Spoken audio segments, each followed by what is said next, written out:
Hi. Hi, nice to see you. You too. How's your day going? Well, it's a rainy day in New York City, so trying not to fall asleep every 5 seconds. I love days. I'm also in New York. Yeah, I feel like when it's a rainy day, all I want to do is just cuddle with my cat in bed and not do anything. I actually am thinking about getting a cat. Oh my God, you should. Yeah, They're so cute. so cute. Yeah. And they're low maintenance. They're Yeah, not like dogs, you don't have to walk them exactly. or do any of that. Well, welcome to the Brave Pod. We have a series that we do every Friday, just having different conversations with our members and some of our people in the community. For those who are watching who don't know what the Brave House is, it's a nonprofit organization in Brooklyn that supports immigrant girls ages 16 through 24. We do a whole bunch of like legal and holistic support. And yeah, today we're here with, I don't want to butcher your name, Danae. Danney. Gonna just questions, have a cute little conversation, and we're just gonna kick it off. Awesome. Sounds good. So, what are the three places you feel like make up your identity? Um, So definitely where I was born, definitely Peru is my, that's the country. I'm sorry, hold on. I don't know what's going on with my camera. Sorry, It's it's very dark for some reason. Whatever, it's fine. So definitely where I was born, Peru. There's a small town called Trujillo. mm-hmm. It's a surfing town. That's where I grew up with my family, and so that no matter how many years I haven't been there, truly, that's my home. That's my first home. Another place would be Miami because my parents brought me to this country when I was 13 and we moved to Miami. So Miami is my second place, my second home. Mm-hmm. And the third one would be New York. Because after Miami, I came to New York. I got accepted to law school. And, I mean, being separated from my family was so scary for me. I was never interested in the whole college experience. I didn't want to go away for college because I was just so attached to my family. I think that stems from having been separated from them when I was younger. So, I just wanted to be with them. So the thought of leaving to another state to study law was really scary, but I did it and now we're here. So, don't mind. Why were you separated from your family? Oh yeah. Oh well, when I was about, I should say 9 or 10, my family, I actually, my immigration story is a little bit different than a lot of the stories that I hear, because I actually come from a very, I don't want to sound weird saying this, but my family was very wealthy in Peru, but Yeah. they one day to another they lost everything. And I was really young, so I didn't really understand what was going on. I would hear, my parents talk about finances, and as a little girl, you don't really understand. My two brothers were older than me, Mm-hmm. so they were really, feeling all the stress of everything. And then, for the privacy of, my family, I don't want to get into details, but they lost everything overnight. And so my mom at the time, she didn't know, the family didn't know what we were going to do. We were probably going to go homeless, or we were going to have to move somewhere and maybe start a new life, a different life. Mm-hmm. So my mom's family, her siblings, two of her siblings lived in the US. So she brought up the idea of her coming to the US and trying to seek a better future for us. And, when I heard my mom was leaving, I was like, as a little girl, you're like, no, please. I Yeah. want my mom to go, but, she had to go to seek a better future for us. And so that was the first time my family was separated. For the Right. first time, my Right. mom left. Then sometime after that, my dad got his visa. Mm-hmm. And so, and I got my visa, but my brothers didn't. Right. Because the system in Peru is a little bit different than here. In Peru, if you are over 18, or you're 17 or 18, I don't know if the laws have changed, but at the time, if you wanted to get a tourist visa, you had to show that you had no intentions of on staying, in the US. That's a lot of visas, correct? Yeah. Yes, yes, a lot of them are. Yeah, the majority are, but in Peru, it's just a very high threshold. Like, not a lot of people get visas, and especially if you're at a certain age, if you're an adult, it's even more difficult. So we did a lot of paperwork, my entire family, trying to get visas for all of us so that we could join my mom. But unfortunately, my brothers didn't get their visas, so it was only me and my dad. Mhm. So my dad made the hard decision to stay in Peru with my brothers. And then because I was younger and my mom wanted me to get a better education, Mhm. I had to go to Miami and join my mom. So Right. that was the second time that my family was separated, because I had to say goodbye now to my brothers, who I was so close with, Right. and my father, who was there for me when my mom was away. Right. So it was so many things to go through at such a young age. When I think about it, I'm like, how did I go through that? And so yes, that was the second time that I got separated from them. And then I should say the third time that something also happened, that my family even got even more separated, was because my brothers were already going to college in Peru. They had their careers, they had their lives. Obviously, they were older than me. And my dad decided to come to Miami to also make more money, and to have make our opportunities bigger for me and my brothers. And then that was the third time that my family got separated, and it broke my heart that my brothers had to stay there by themselves. Even though they were older, I just always felt so guilty. Like, why did I get this opportunity and my brothers didn't, right? And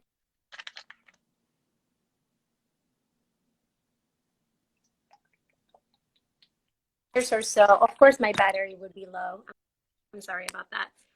After 7 years or so, I finally got my legal citizen no my legal residency, and so I was able to go back to Peru to see my brothers. And I hadn't seen my brothers for many years, because I was attending high school here. And so right after, around the end of high school, I was able to go back to Peru, and seeing my brothers for the first time after so many years, and spending time with them, and just talking about how different our lives were. They had a completely different life in Peru, and I had a completely different life in Miami. And even though my family stayed very close, even in distance, like the immigration system, because of how it works, it really made it almost impossible for my family to be together. And so that, really stayed with me for a very long time. Right. So I'm Yeah. from Miami, and my family immigrated Oh, in 80, and they oh, cool. were wealthy and kind of like lost a lot of things. And my mom was like a jeweler slash like pharmacist in Haiti. She was able to like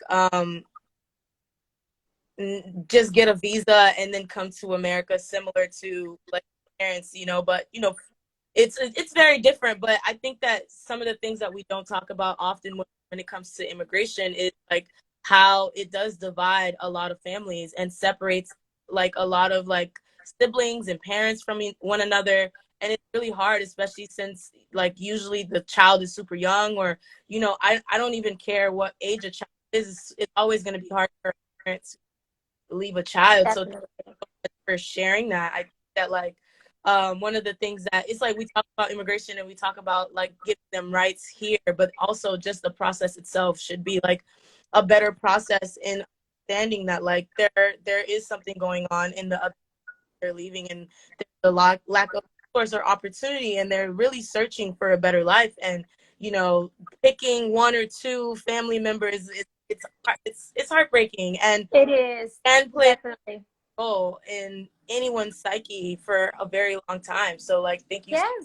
Oh my God, it affected me. And it affected me in ways that I didn't realize when I was younger. I realize now, but when I was younger, when I was in high school, when I was in Peru, I had really good grades. I was really into school. I was like always like getting this like certificates, competing in math competitions. I was all over, because my parents really, really were very intense about education. Right. But I also liked it. I don't know. I liked it when I was younger. But Yeah. then when I arrived to Miami, I was so angry, and I didn't understand. At the time, why I was so angry. I was really upset at the situation. I was really upset that my brothers and I couldn't be together. I was upset at the fact that my parents also, the distance put a strain in their relationship. And Right. also, I would hear stories of things that my mom had to sacrifice and do when she was here, when she was in Miami by herself. Right. And it was just a lot to take on. And so I started acting out. I would skip school a lot. I Mhm. would barely go. I would just go show up for the exam, take the test. And the professors would always question, they would talk to my mom and to my parents, and they would be like, your daughter is really smart because she gets really good grades when she takes the exams, Right. but she's never here. Right. Why? And so I would always struggle with finding my place in high school and in Miami. Even though a lot of people in Miami speak Spanish, and I'm sure you know this too, right? It was very, very hard for me to learn the English, to be an ESL student. Right. It was just a lot going on. And What high so, school did you go to, by the way? what's up? What high school did you go to, by the way? Miami Beach High. Okay. Okay. So Yeah. we're like near. Yeah, that's in South Beach, close to South Beach. Oh, Yeah. okay. Like the center of everything. That's where Yeah. I went. Yeah. Uh, Yeah. I lived in North Miami. I went to New World School of the Arts. I don't know if you've heard of it. Yeah, yeah. I've heard of them. Yeah, that's so cool. Yeah. Yeah, that's awesome. Yeah, I feel like my school was really at the time. Now it's a beautiful school and it's an A school, but at the time it was very easy to like skip school. It wasn't a very I don't know how to explain it. It was Yeah. just not a good high school. It was the high school Why? yeah, exactly. It was the high school that I was forced to go to because of obviously the fact that I was an immigrant. I was an undocumented immigrant at the time. And also I was living close to that area, because Yeah. you go per area. And so, yeah, so, it was hard for me to find my place. And I think that's why it's so strange and weird that I made it through college, that I made it through law school. When I think back at those days when, professors would sit down with me and, excuse me, teachers in high school would sit down with me and they would be like, why do you act this way? Why are you so angry, all the time? Mhm. And I would be like, I'm fine, I'm Right. not, and then college seemed like a very, very strange idea. Like I was like, my parents don't have money for me to go to college. Like I was like, I'll graduate high school and that will be the end. I'll find any job I can find and that will be it. I never imagined, that I was going to make the decision to apply Yeah. and now be here. I think that sometimes, you know what? I've been through a couple of things, and just like all of us, we all have things that we've been through. But I always say that it's made me so much stronger, and I could definitely see that it's made you so much stronger. And Oh my God, yes. as heartbreaking as it is, but I prefer to have gone through all the things that I've gone through, whether it's like devastating or not, because it gives me great capacity to deal with and like life. Because whether you dealt with that from a young age, you would have still met obstacles as an adult. And I think that when you're young, you start dealing with it early on, especially huge topics like immigration, like trying to wrap your head around that as a child and like family separating, like that's a lot to take on. And I think that as a child, you learn to adapt and you learn to push forward. And those are the type of critical skills you need in your adulthood. Because I I agree. people who never, and I don't want to say never have gone through anything because everyone has their own story. Maybe they haven't gone through like something, and I hate to compare trauma or No, compare. but I understand what you mean. I understand what you mean. Yeah. Some people just have it a little bit easier than others. They grew up differently. Their parents were always together, always gave them whatever they needed. They were always with their families. And then they grow up and they kind of freak out when they go to college and they don't know how to do anything by themselves, and you've seen a lot of kids go to college and spiral. We've seen a lot of kids don't go to college and still become super successful. So I Exactly. just depends on your personal journey and like who you are as a person and an individual. And I think that as long as you're growing and you're letting yourself go through those emotions, you didn't pretend like you're okay. You were literally processing all the things that you experienced, and that's okay. Like that looks different for every single person. Exactly. Yeah. Exactly. It definitely builds character. Because I have gone through, when I was thinking about moving to New York City so that I could attend law school, my mom actually told me, she was like, this is nothing for you. What are you so afraid of? Mm-hmm. You know, you started in a new country at 13 years old. You can go to law school in another city.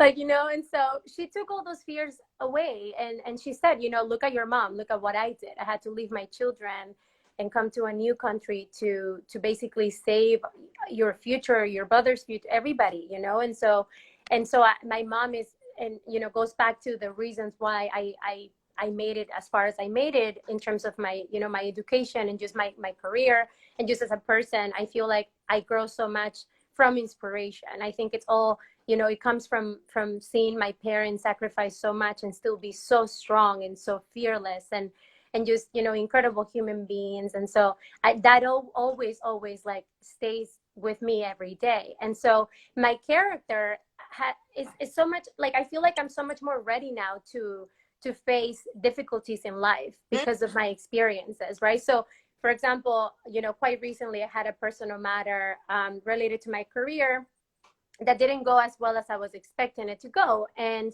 you know, I always see the bigger picture. Right. You always see the bigger picture. Is this really that bad? And Right. in reality, it's not, right? What is more important, right? Your family, your health, Right. the people around you, your own health, right? Your mental health. Like there are so many things that are so much more important than what you think, right? Than that problem in front of you that does have, it sucks, but it has a solution, Right. right? You can resolve it and you can tackle it. And so I feel like definitely my character has been built thanks to those experiences from when I was very young. Mm-hmm. Which leads me to my next question. Something Yes. you're like super excited about. Well, actually, before you answer that, my is we talk a lot about experiences, both positive and just kind of hard and difficult, and life experiences, and just how to like combat and deal with obstacles and adversity. And right now, it's such a hard time for everyone. Like we have COVID, a lot of things are closed, people are getting sick, and then we have like Black Lives Matter movement that's going on right now. A lot of people are protesting. A lot of people trying to figure out where they stand. And what are you doing to maintain your mental health? Like, both then as a kid who was transitioning to another, and now as, and talk a little bit about that. Sure. So when I was younger, I didn't really know how, because in Latin America, and I'm sure in Haiti as well, mental health is such a taboo Yeah. subject. Like, no, you're going through something. You'll get over it. It's not a big deal. And so my family never really, I don't know, like we never talked about it. I never talked about going to therapy or doing any of that or doing anything for myself. However, I always liked writing poetry, Hmm. always, Yeah. since I was very young. And so I would find myself always writing. Hmm. Like I had so many journals from high school, so many of them, Right. because that was my way of letting my emotions out, of expressing myself creatively. Right. And my dad, he's a businessman, but my mom is, I call her an artist because she makes beautiful things with her hands. She studied fashion, and so I feel like my creative side comes from her. Right. And so that was my outlet, and it still is till this day. So I do a lot of journaling. That's been I actually started journaling a lot more during the pandemic because I found that it was just too much, that the heaviness of what's going on in the world, socially, politically, the emotions that you feel when you're concerned about other people and your family members. You're also afraid that you might get sick. So it's just a lot on your mental health. So definitely journaling is one thing that I do. Another thing that I've always practiced since I was younger, since I was in college, is yoga. I love the practice of yoga and meditation, especially. Um, I do yoga as a way of just calming my thoughts and getting out of my head. It's my way of just focusing on my body and what my body is feeling and doing at the moment, in the present time. And then I just forget about whatever was whatever was bothering me like 5 minutes ago, completely goes away. it's really, really, it's a really good practice, and I recommend it to anyone who, who needs like some mental health relief or something. And definitely another thing that I do too is I love singing. I'm not a singer like a crazy. I'm not. Don't ask me. I'm not a singer. I'm not like professionally or anything like that. But my mom sings really beautifully, and so we used to sing together when I was younger. Excuse me. I don't have COVID. So I used to sing with her when I was younger. And so singing also really, really helps me. I started learning how to play the ukulele recently. So I've just been kind of, singing and, making my own, like creating my own music and my own songs and having fun. So yeah, I feel like mental health, it's all about doing what you makes you happy. Right. People have this misconception that like social media can help you with, feeling good about yourself, or you get like 100 likes and oh my Right. god, oh my god, yes, I am, I'm good. No, Like like, validate. no, Um, none of that matters. And so I took actually a social media break for that reason, yeah. because I found myself all feeling insecure sometimes and comparing myself to Other, people on my feed. And then I realized right. why am I thinking this way? It's just not healthy for me. And I said, you know what, nothing will happen if I leave social media. The Right. only thing that will happen is that I'll make myself happy because I'll be away from all the chaos. Mm-hmm. I'll be away from it. So I recommend also a social media detox for people who feel a little bit, stressed, and maybe they don't feel as good when they're, browsing on social media anymore. It's become kind of redundant. I recommend a social media detox as well for mental health. I love that. So I also journal a lot, and I need to get back to it. But I used to write a lot when I was younger. It was like the main way that I express myself, and still kind of do. And I think that it's incredible that you wrote a lot and had so many journals, and I think that that's something that's so easy to do on the day, even if notes on your phone. It feels good to like have your thoughts out of your head, and just Yes, paper and being able to like like reflect on what you just wrote and see like, okay, this is logical, this is a feeling. You kind of get to separate like all the anxieties that you have. I also love yoga. That's really good for staying in the present.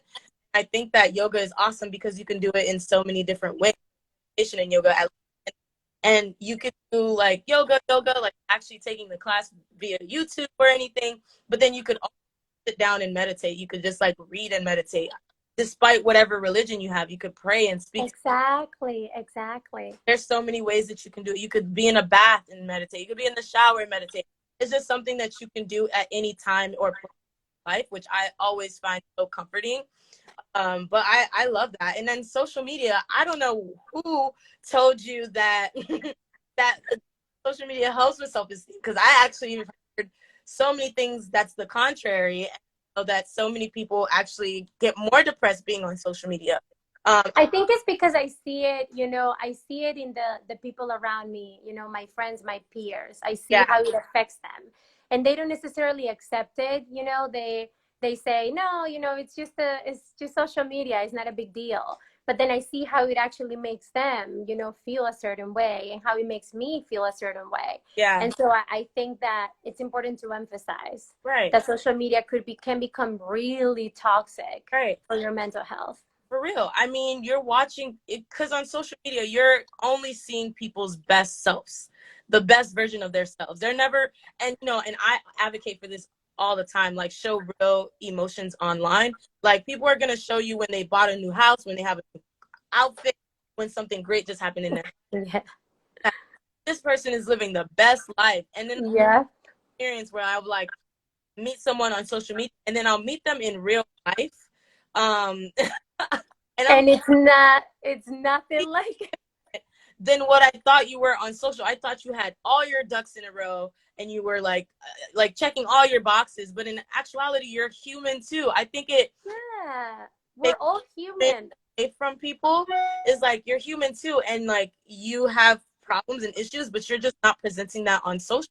And then someone who's like me, who's like, or like anyone who's probably going through having a bad day one day, they're scrolling to social and they're feeling even more like bad about themselves because they're like, okay, I just posted this picture, I didn't get any likes, or I didn't get that validation that I was seeking. And even if you did get that validation, I just want to emphasize that that validation is fake.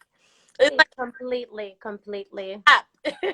It's completely. app. Yeah, And I think that social media does well in like disseminating information and like connecting with others quickly, and exactly. you don't have to speak to someone every day, but you kind of know, you kind of can check up on them on their social media. But all of that, like comments and likes, it's fleeting. It's never. Exactly. Imagine if one day to the other, Instagram disappears. Then I who are you? Who are you, right? What is your identity? What is your real identity, right? You can go to your feed and be like, oh, this is who I am. Like, no. And so I feel like I used the time that I was away from social media to reflect on that and to remind myself, right? Like, who are you? Who is Danney, right? What do I represent? What do I want people to remember me? Do I want people to remember me for the pictures that I posted on Instagram, or do I want people to remember me for, my work, my passion, my inspiration towards, immigration law, the things that I love to do right. because they make me happy, Mm-hmm. but which to a certain extent you do show off in some ways on social media, but that shouldn't be, the one thing. It shouldn't be your stamp as to who you are as a person. Which leads me to my next question. Something that you're like super excited about right now.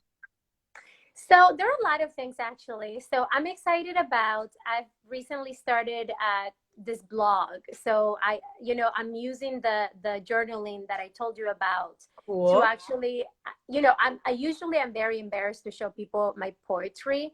And, Um, I always get very self-conscious, mhm. but I'm actually creating a compilation of videos where I read my poetry over the videos, and those videos I'm gonna go around the city and just record things that kind of inspired me, to write a certain poem or to write something.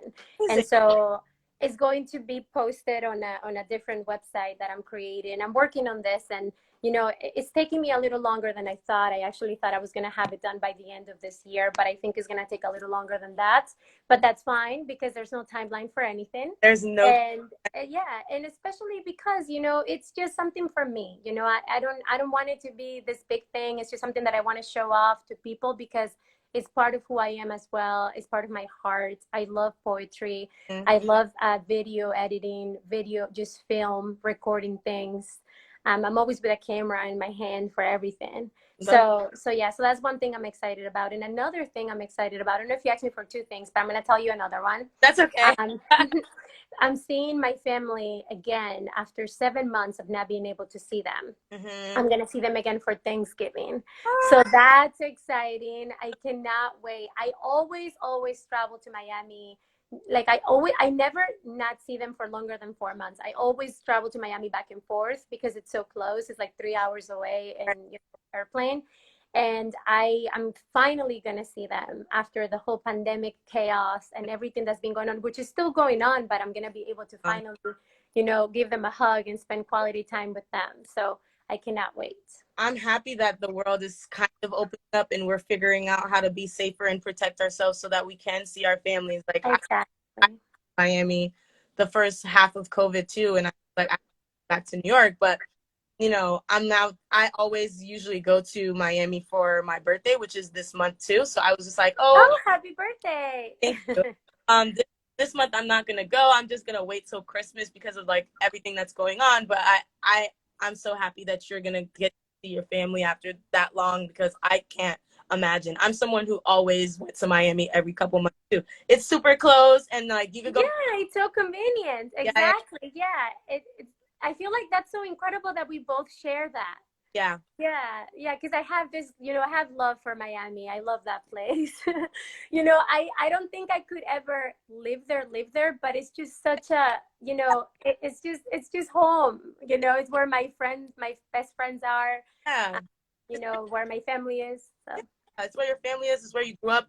I'm sure you have like so many memories, like on South Beach, Lincoln Road. Oh yes, Lincoln Road. Oh, like Where do you think I was when I skipped school, girl?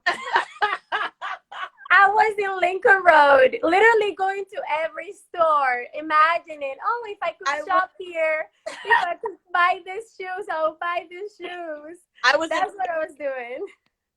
in Bayside. After all, I'm a girl. I love fashion, I so you know. same. I was skipping and going to Bayside because it's downtown Miami. You know, Bayfront Park. Yeah, Yeah. yeah, I love Bayfront Park. Yeah, I would hang out there too. Don't skip school, y'all. That's not the Oh message. yeah, sorry. Oh my God. Oh my God. Yeah. But Don't. you I know, mean, all dipped and dabbed. yeah. I want to say something about that actually. That skipping school was just unfortunately a way that I was acting out because Yeah. of my frustrations. But it's something that I would never obviously recommend to anyone. Yeah. And definitely college was harder for me because of that. It was Yeah. actually harder for me. I had to work extra hard in college because I feel like a lot of things that maybe I should have learned in high school I didn't. Right. And so definitely it's something that I'm totally against and out, and that's part of the reason why I love mentorship, because I actually want to make sure that students who high school students or college students don't make the same mistakes that I've made, right? And find healthier ways to cope with their insecurities or their frustrations or their immigration background stories and all of that. Okay, so now we're here for the fun part. This whole thing was fun, right? But we have Oh yeah, yes, I'm excited. Bring it on. so it's called finish the sentence. You can use multiple words, but to make it harder, I would like you to try to finish the sentence with just one word, if that's okay. Okay, let's do it. Ready? Yeah, let's do that. My happy place is. Trujillo. If I could be an animal, I would be. A cat. Bravery is. Humanity. Immigration is beautiful because. There's so many words I want to say because it's just beautiful for so many reasons. Yeah. It's beautiful. It's beautiful because it gives you a new beginning. I'm sorry, I had to use more words. That's okay. That's okay. But it does give you a new beginning, to start over from whatever was haunting you before, So yeah, definitely. The world needs more of. Compassion. I'm alive when I'm. Sorry, I couldn't hear that. You went off a little bit. I come alive when I. Right. Okay, that's all. That was so incredible. Thank you so much. I'm so happy to virtually meet you, and let's stay in touch because now we have another place to hang out at. Yeah. We can hang out here in New York. We can hang out in Miami too. So just go ahead and give off your closing statements. Anything that you want to say to anyone that's watching today. It could be anything you feel in your heart. Sure. Yeah. Well, number one, don't forget to vote. Right? That's very important. And second, I think, like I just said, just try to be more compassionate, right? I feel like right now in the world, there's so much hatred, so much negativity. People in positions of power who are supposed to lead us are actually putting us against one another in so many ways.